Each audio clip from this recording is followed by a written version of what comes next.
Très urgent, encore une fois de plus du côté de l'Afrique de l'Ouest, plus précisément sur les terres maliennes.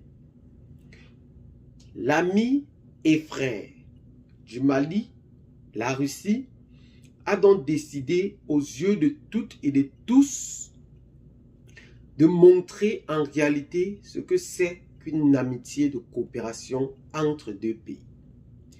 La Russie a donc décidé de descendre d'une manière brutale, en cascade, sur le tarmac de l'aéroport de Bamako, suite à cette attaque terroriste qui a eu lieu sur le sol malien le 17 septembre dernier à 5h30 du matin.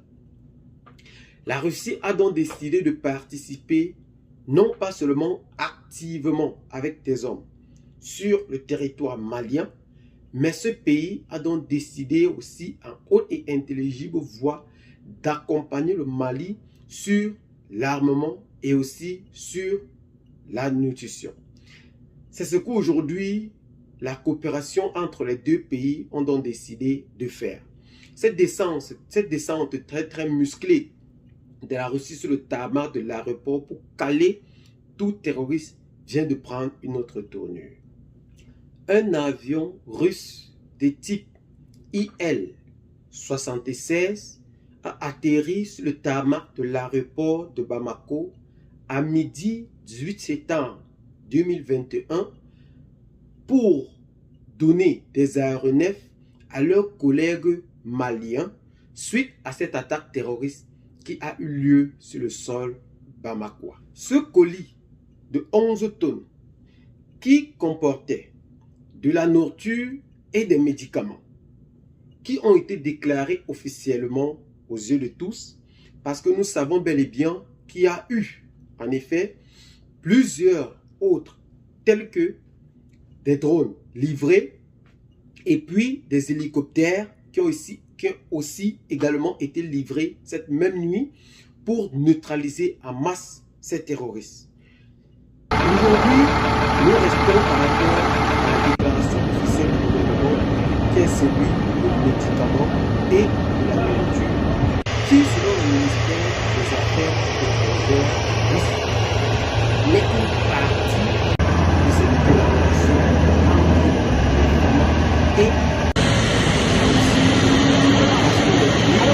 entre le gouvernement et de pousser cette coopération au niveau que possible. Ce gouvernement, en effet, doit être au cœur de cette lutte antiterroriste sur le sol malien. Parce que ce fléau a déjà trop duré selon le gouvernement russe et ils ont donc décidé de mettre fin à ce terrorisme qui hante aujourd'hui la quiétude et la paix du côté de Bamako. Nous savons évidemment que la coopération entre la Russie et le Mali aujourd'hui est en train d'accroître la capacité malienne sur l'armement d'une manière incroyable pour la lutte anti-terroriste. La Russie aujourd'hui ne cesse de doter le Mali des armes très sophistiquées et des militaires pour les apprendre à manœuvrer ces armes afin de faire taire le terrorisme.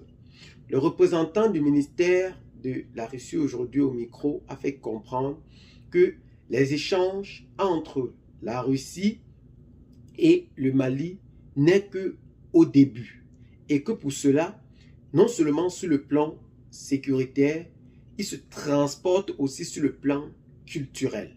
C'est ce que les deux États sont en train de vouloir mettre sur pied pour œuvrer en effet pour la stabilité terroriste sur le sol du Sahel en général. Le ministère des Affaires étrangères de Russie avait salué ou qualifié cette amicalité entre les deux pays de confiance et ambiante. Et aussi, Abdoulaye Diop avait répondu par cette vive collaboration qui félicite la Russie pour le plan sécuritaire et amical qu'il ne cesse de prendre pour le développement des peuples africains et en particulier du Mali. Aujourd'hui, nous savons les braves hommes qui animent aujourd'hui cette coopération qui est sans nul doute le colonel Assimi Goïta et aussi du côté du Burkina Faso, le capitaine Ibrahim Traoré et du Niger, le général Abdourahmane Tchani. C'est cette œuvre des trois États qui ne cesse de se propulser aujourd'hui sur l'Afrique tout entière. La Russie a donc décidé de faire taire cette polémique de lutte antiterroriste aujourd'hui suite à l'arrivée du colonel Assimi Goïta en 2021 qui a contribué à mettre la France dehors. C'est ce qui aujourd'hui, plusieurs pays africains ne cessent de se féliciter en effet pour cette bravoure qu'ils ont su entreprendre pour le départ de ces pays sur le sol malien. Mais aujourd'hui, la lutte antiterroriste ne cesse de se poursuivre. Le colonel Assimi Goïta, aujourd'hui installé dans tous les fronts, d'où la reconquête aujourd'hui du nord du Mali, plus précisément en Tinzawatène, ne cesse de faire mouche. Parce que ceux-ci, en effet, ne cessent de se confronter à plusieurs reprises, non seulement avec les terroristes, mais aussi avec le gouvernement algérien par rapport à la sécurisation de cette partie du territoire malien. L'Algérie, en effet, affirme que lors des contre-offensives maliens, ces derniers frappent des civils. Et ils disent par ces explications qu'il y a des nomades qui vivent à la frontière entre le Mali et le Niger. Et que ces frappes visent essentiellement à détruire ces nomades. Pour cela, tout terroriste ou toute action qui viseront à franchir la frontière entre l'Algérie et le Mali sera tout simplement détruite. Ils ont donc activé une force d'attente pour dire de tirer sur tout ce qui bouge entre la frontière Mali-Algérie. Donc l'armée algérienne, l'armée malienne aujourd'hui ne pourrait donc traverser en aucun cas les 1 cm du territoire algérien pour la lutte du terrorisme. Ils affirment aussi que ces terroristes ne cessent de se regorger vers la partie nord, vers la partie sud-est du territoire algérien pour fuir ces offensives du côté du nord.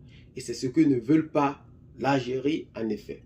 Donc cette ambiguïté des thèses, nous ne comprenons pas en réalité si l'Algérie est en train de craindre plutôt que ces terroristes se déversent sur son territoire ou bien si réellement le Mali est en train de réellement attaquer ces nomades situés à la frontière du territoire.